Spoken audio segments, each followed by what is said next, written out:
let's jump straight into a pretty fascinating historical puzzle. If you've ever read the biblical books of Ezra, Chronicles, or Isaiah, you know they make this massive claim. They say a foreign king, Cyrus of Persia, just suddenly freed the Jewish exiles and even paid for them to rebuild their temple. It's an incredible story. But when we actually dig into the hard dirt, the clay tablets, the buried archives, the royal PR of the ancient world, how well does that story hold up? Seriously? Did a Persian king really just send an entire displaced population home out of the kindness of his heart? In today's Explainer, we're basically treating the biblical text like an ancient witness statement. We'll cross-check it against the actual physical paper trail left by the empires of the 6th century BC, just to see what really happened on the ground. To make sense of all this, we've got to set the board and look at the empire that caused the exile in the first place. So here is how it went down. Back in 586 BC, Babylon destroys Jerusalem and deports its elites. Then fast forward a bit to 550 BC, and Cyrus the Great starts conquering pretty much everything in sight. By 539 BC, the seemingly invincible city of Babylon falls right into his hands. And you might be wondering how a massive superpower just collapses that fast. Well, it actually had a lot to do with some terrible management right at the end. Turns out, Babylon's last king, a guy named Nabonidus, wasn't exactly winning any popularity contests. He actually spent 10 whole years away from his own capital, just hanging out in an Arabian oasis. Meanwhile, he's angering the powerful priests back home by promoting the wrong moon god. So by the time Cyrus finally showed up, Babylon's elites were totally fed up with their own absent king. This brings us to the arrival of the Persian forces and a really massive shift in world power. In October 539 BC, we have this document called the Nabonidus Chronicle, which is a super precise Babylonian record, and it tells us the Persian army fought just one single battle outside the city. After that, they literally walked right into Babylon without a fight.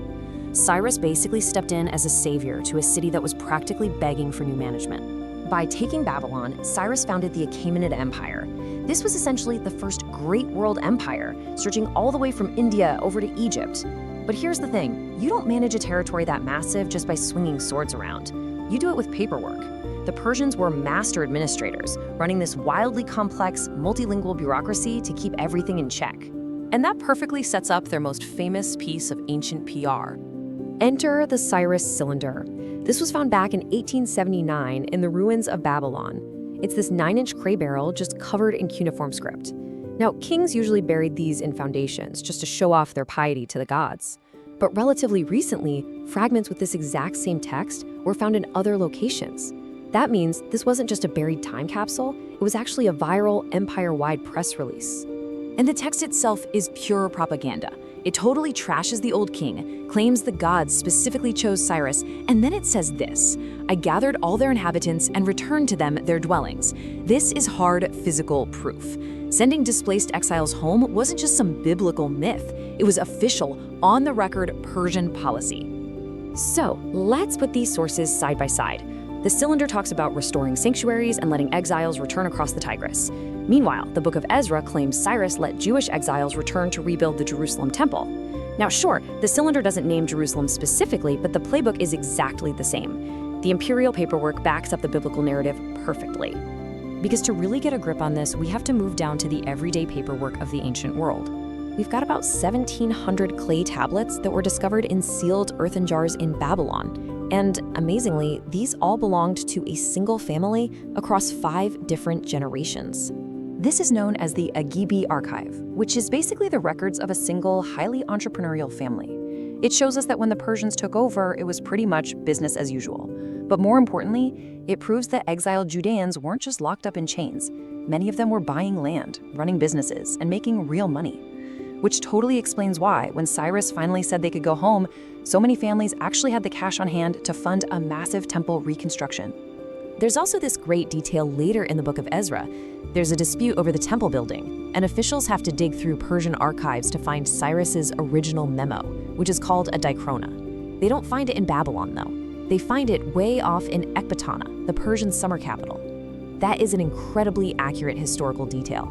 If Cyrus issued a decree in his first year, filing it away in the summer capital is exactly what his bureaucrats would have done. And it wasn't just in Babylon or Jerusalem. We also have the Elephantine Papyri from a Jewish military outpost way down in Egypt. When their local temple was destroyed, they actually wrote letters to the Persian governor, a guy named Bagos, asking for permission to rebuild. It just goes to show that Jewish communities knew exactly how to work the Persian bureaucracy to get their temples built, just like the folks up in Jerusalem did. Section 5, the modern historical consensus. So, with all this data laid out on the table, how do modern scholars actually put it all together? Well, back in the 1970s, some people really hyped up the Cyrus Cylinder as the world's first human rights charter.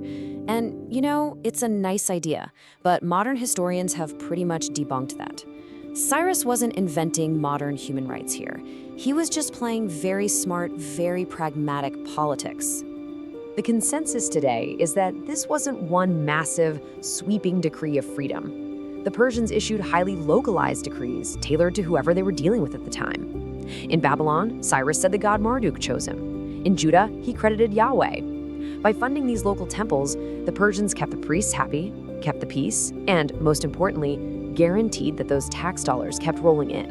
It wasn't charity, it was just brilliant imperial management. So the biblical account in Ezra gives us this localized theological view of an amazing return home. Meanwhile, the Cyrus Cylinder gives us the imperial PR spin of that exact same event.